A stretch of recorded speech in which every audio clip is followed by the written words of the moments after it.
Hi students, இப்போ நம்ம 10th maths chapter 1 exercise 1.3 ல first sum பார்க்கலாம். என்ன கொடுத்திருக்காங்க f is equal to x, y. x, yங்கிறது natural numbers னு சொல்லிட்டாங்க. அதுக்கு அப்புறம் ரிலேஷன் கண்டுபிடிக்கிறதுக்கு ஒரு எக்ஸ்பிரஷன் கொடுத்திருக்காங்க y is equal to 2x. அது be a relation on n. அதுக்கு அப்புறம் என்ன கண்டுபிடிக்க சொல்றாங்க find domain, codomain, range. இந்த மூணையும் கண்டுபிடிக்கணும். அதுக்கு அப்புறம் is this relation a function? அது வந்து ஃபங்க்ஷனா இல்லையா அப்படினு கேக்குறாங்க. வாங்க சால்வ் பண்ணலாம். இப்போ ஃபர்ஸ்ட் எக்ஸ்னா என்னன்னு எழுதிக்கலாமா எக்ஸ்னா என்னது எக்ஸ் ஒய்னா நேச்சுரல் நம்பர்ஸ் அப்படின்னு சொல்லிட்டாங்க ஸோ எக்ஸ்னா நேச்சுரல் நம்பர்ஸ்னா என்னது 1 2 3 இப்படியே ஸ்டார்ட் ஆகி இன்ஃபினிட்டி வரைக்கும் போகும் இதுதான் நேச்சுரல் நம்பர்ஸ் அதே மாதிரி ஒய் என்ன சொல்லியிருக்காங்க நேச்சுரல் நம்பர்ஸ் தான் சொல்லியிருக்காங்க ஸோ 1 2 3 4 இப்படியே போகும் இப்போ ரிலேஷன் என்ன கொடுத்துருக்காங்க Y is equal to 2x இப்போ எக்ஸ் வந்து 1 கொடுக்குறப்ப ஒய் என்ன ஆகுது 2 இன்டூ 1 எக்ஸுக்கு பதிலாக 1 சப்ஸ்டிட் பண்ணா 2 இன்டூ 1 2 இப்போ குவாட்ரேட் என்ன வருது 1,2 ஃபர்ஸ்ட் எக்ஸ் எழுதணும் அதுக்கப்புறம் ஒய் எழுதணும் அதுதான் பேர் இது வந்து இன்ஃபினிட்டி வரைக்கும் போறனால நம்ம ஒரு 4-5 கண்டுபிடிச்சா போதும் ஒரு பேர் சொல்றதுக்கு சோ இப்போ x is equal to 2 substitute பண்ணா என்ன வரும் y is equal to 2 into x க்கு பதிலா 2 போட்டா 2 into 2 4 இப்போ என்ன பேர் எழுதுவீங்க 2,4 x 2 கொடுக்கறப்ப y வந்து 4 வருது இப்போ x 3 கொடுக்கறப்ப என்ன வருது y is equal to 2 into 3 ஏனா 2xங்கறனால x க்கு பதிலா 3 சப்ஸ்டிட் பண்றோம் 2 into 3ங்கிறது 6 இப்போ என்ன பேர் 3,6 இப்போ x equal to 4 கொடுக்கறப்ப y is equal to 2 into 4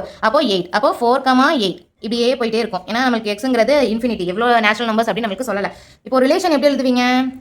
கிடைச்ச பேர் என்ன 1,2 2,4 அதுக்கப்புறம் 3,6 4,8 இப்படியே க்ளோஸ் பிராக்கெட் பண்ணிடக்கூடாது ஏன்னா இது இன்ஃபினிட்டி வரைக்கும் போறனால ஒரு டாட் வச்சுட்டு அதுக்கப்புறம் க்ளோஸ் பிராக்கெட் போட்டுருங்க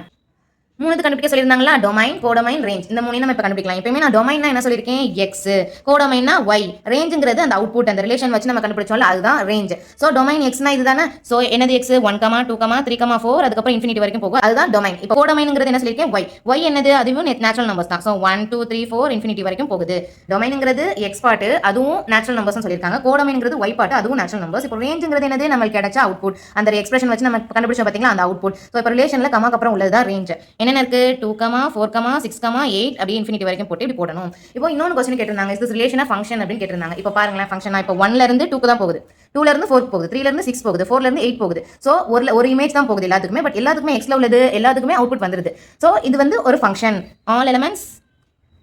இன் X have only one image in Y therefore this relation is a function நீங்க ஒரு ஸ்டேட்மெண்ட் எழுதிட்டு எழுதுங்க அப்பதான் கொஞ்சம் நீட்டா தெரியும்